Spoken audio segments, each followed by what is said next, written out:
এটা আসলে পাবলিকলি অনেক কথা বলার ঠিক না। একটা কথা বলবো যে লিটন আমাদের ক্যাপ্টেন, ও তো খেলতে চাইবে, এটাই খুব স্বাভাবিক। রিপোর্ট ঠিকই ছিল, ফিজিও ঠিক ছিল, কিন্তু ওর ব্যথা ছিল সেটাও ঠিক।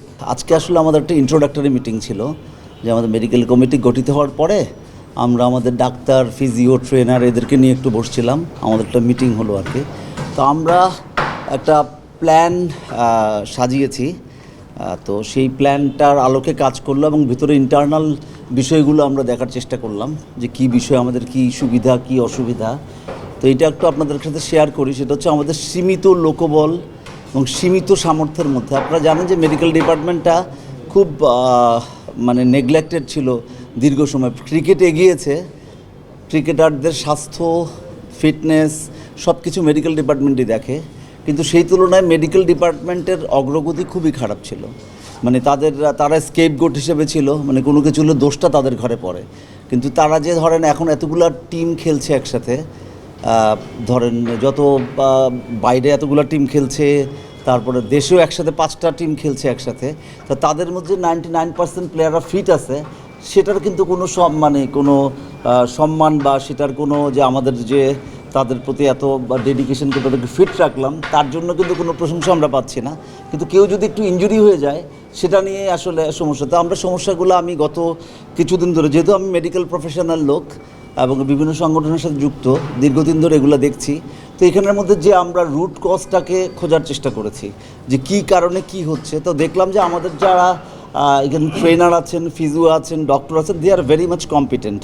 তারা তাদের সীমিত লোকবল, সীমিত সামর্থ্যের মধ্যে তারা তাদের সর্বোচ্চ দেওয়ার চেষ্টা করছেন। তো তাদের স্ট্রাকচারস বা কীভাবে কী হবে সেটা নিয়ে আমাদের আলাপ আলোচনা হয়েছে। তারপরে আলাপ আলোচনা হয়েছে আমরা কি করতে যাচ্ছি। আমাদের আসলে সামনে আমরা চেষ্টা করছি যে আমরা একটা sports medicine rehabilitation and centre of excellence তৈরি করার।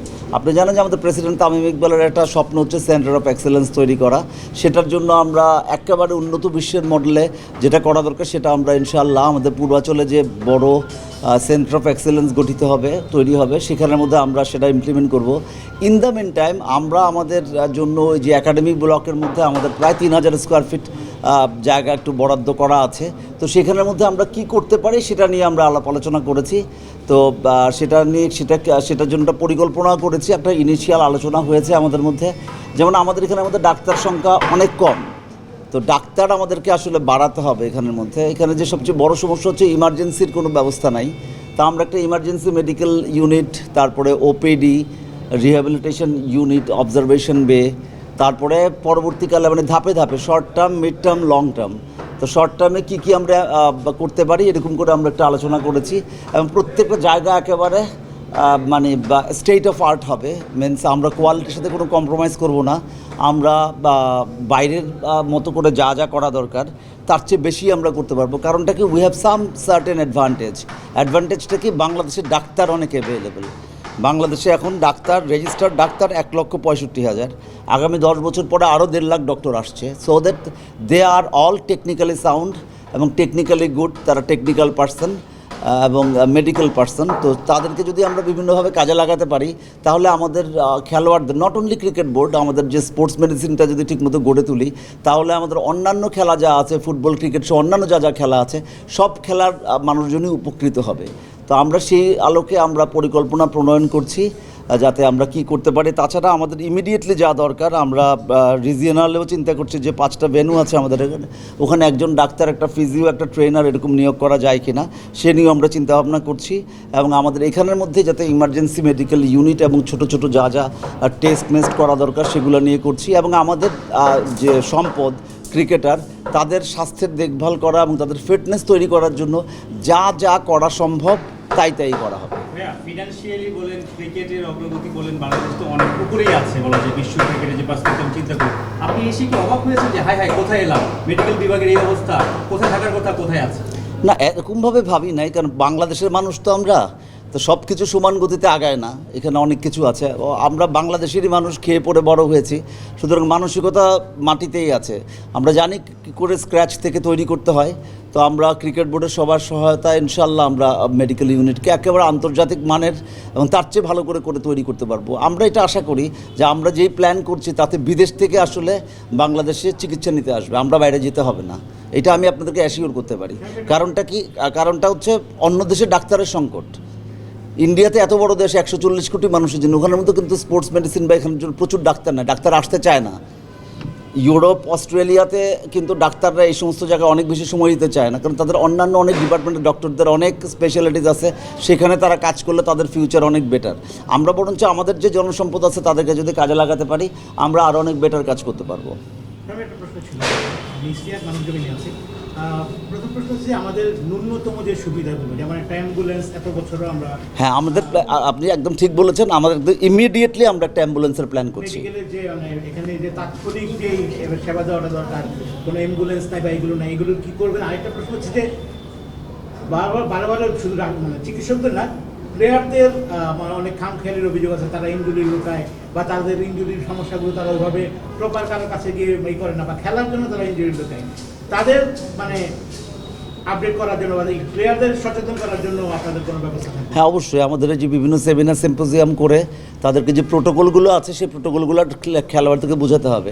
কারণ আমরা আমাদের যারা ফিজিও আছেন তারা খুবই হার্ড ওয়ার্কিং পার্সন। আমাদের ডাক্তাররা তাদের সীমাবদ্ধতার বাইরে গিয়ে অনেক চেষ্টা করেন যাতে আমাদের প্লেয়াররা ভালো থাকতে পারে, এবং প্লেয়াররা কিন্তু ভালোই আছেন, বেশ ভালো সুস্থভাবে আছেন। তবে যেটা হচ্ছে আমরা প্রোটোকল ব্রেক করেছি আগে। আমরা হয়তো বা কেউ একজন রিকোয়েস্ট করেছে আমাদেরকে যে এই প্লেয়ারকে একটু আগেই রিহ্যাবিলিটেট করা যায় কি না, আমরা এই সমস্ত জিনিসে কম্প্রোমাইজ করেছি, আর কম্প্রোমাইজ করবো না। আমরা একদম পিওর মেডিকেল প্রোটোকল অনুযায়ী চলবে, এবং আমাদের কথা ছাড়া কেউ কিছু করতে পারবে না। আর আমাদেরও নিজেদের ডাক্তারদের উপরে যদি আস্থা থাকে তাহলে বেটার হবে, কারণ আমাদের ডাক্তাররা সারা দুনিয়াতে সুযোগ পেলে অনেক ভালো করেছে। আমরা যদি ফ্যাসিলিটিসগুলো এনশিওর করতে পারি, তাদেরকে যদি ট্রেন করতে পারি, তাহলে আসলে তারা একেবারে বিশ্বমানের চিকিৎসা এবং বিশ্বমানের ফিটনেস দেওয়া সম্ভব। অনেক সময় ক্রিকেটাররা মানে সামনাসামনি বলে বা অফ দ্য রেকর্ডে বলে অনেকেই বলে যে যারা ইনজুরিতে পড়ে যে সমস্যাটা ধরতেই অনেক সময় লেগে যায়। একদম মানে এটা এভাবে ভাবার দরকার নাই, এভাবে ভাবার দরকার নেই। কারণ ধরেন অনেকগুলো ইনজুরি আছে, যেমন ধরুন গ্রেড 1 ইনজুরি। গ্রেড 1 ইনজুরি ভালো হতে 21 থেকে 30 দিন সময় লাগে। কারো হয়তো 21 দিনে ভালো হয়, কারো তো 30 দিনে ভালো হয়, কারো অথবা আরও 1 সপ্তাহ বেশি লাগে। তুমি তার আগেই যদি আমি আবার মানে চেষ্টা করতে থাকি যে ফিটনেসে ফিরবো, সেটা সময়টা দিতে হবে। যে সময়টা আমাদের দিতে হয়তো দেখা যায় যে ওই 1 মাস যদি আমি মানে রেস্ট করি বা আমি যদি সেই রিহ্যাবিলিটেশনে থাকি, তাহলে হয়তো বা কোনো গুরুত্বপূর্ণ খেলা বাকি পড়ে যায় বা যেতে পারলাম না।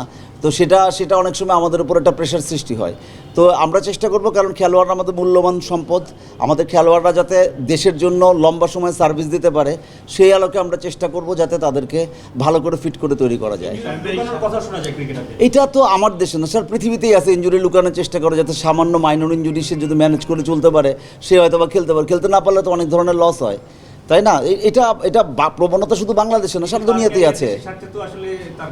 তার কেরিয়ারের স্বার্থে, দেশের স্বার্থে অবশ্যই তার ইনজুরিটাকে পুরোপুরি ঠিক করেই আসা উচিত। যদি ইনজুর্ড একটা পেশেন্ট আরও খেলে, তাহলে আরও বেশি ইনজুরি প্রণ হবে। এটা তো খুবই স্বাভাবিকভাবে করা যায়। ইনজুরি আমাদের মেসেজ হচ্ছে আমরা আমাদের স্পোর্টসম্যান, আমাদের মেসেজ হচ্ছে আমরা যা হয়েছে সেটা নিয়ে কোনো মন্তব্য নাই।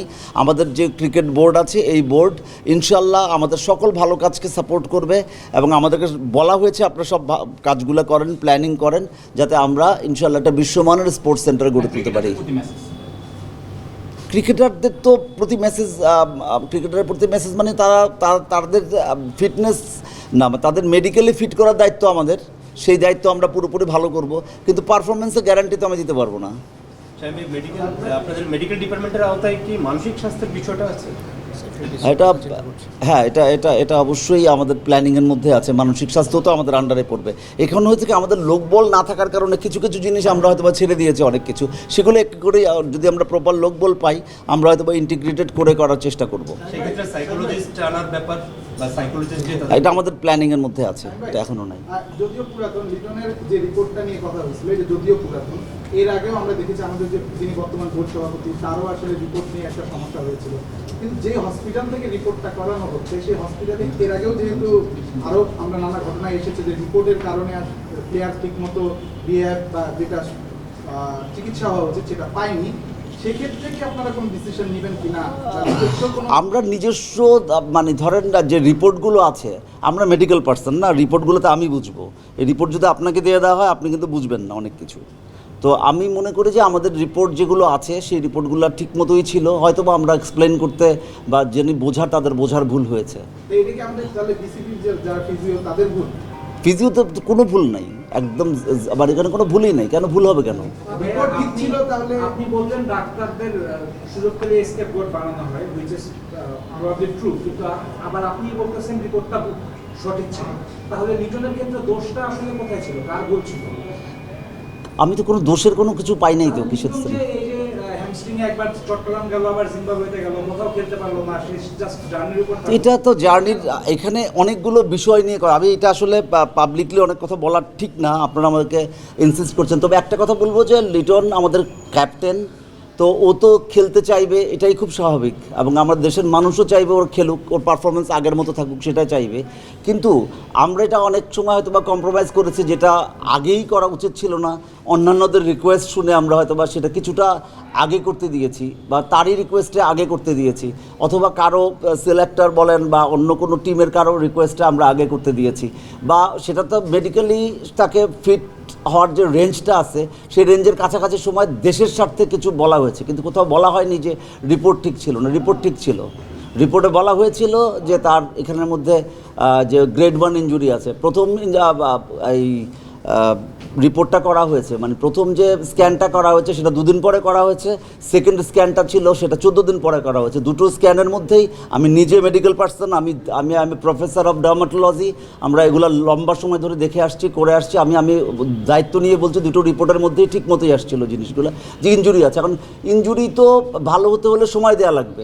আপনাকেও যদি আমি এখন স্ক্যান করি না, আপনি হাঁটাচলা করেন, আপনার মধ্যে অনেক ধরনের ফাইবার বা একটু সামান্য ট্রেনিং করলে আপনারও ওয়্যার আর টিয়ার থাকবে, আপনারও সামান্য কিছু প্রবলেম থাকবে, তো সেটা স্ক্যানের মধ্যে কিন্তু আসবে যে এরকমভাবে আছে। তো এটা তো যেটা যেটা যেটা অ্যাক্সেসেবল বা যেটা পারমিসেবল সেরকম লেভেলে আসছে কিনা, রিপোর্ট ভুল না এটা আমি আপনাকে জানালাম। রিপোর্ট ঠিকই ছিল, ফিজিও ঠিক ছিল, কিন্তু ওর ব্যথা ছিল সেটাও ঠিক। একটা প্রশ্ন, আপনি বললেন যে প্লেয়াররা চাইবেই খেলতে এবং খেলতে তারা টাকা পয়সা পাবে না, আমি এই কথা বলি নাই, মানে মানে দেশের স্বার্থে খেলতে চাচ্ছে, আমি সেটা বলেছি।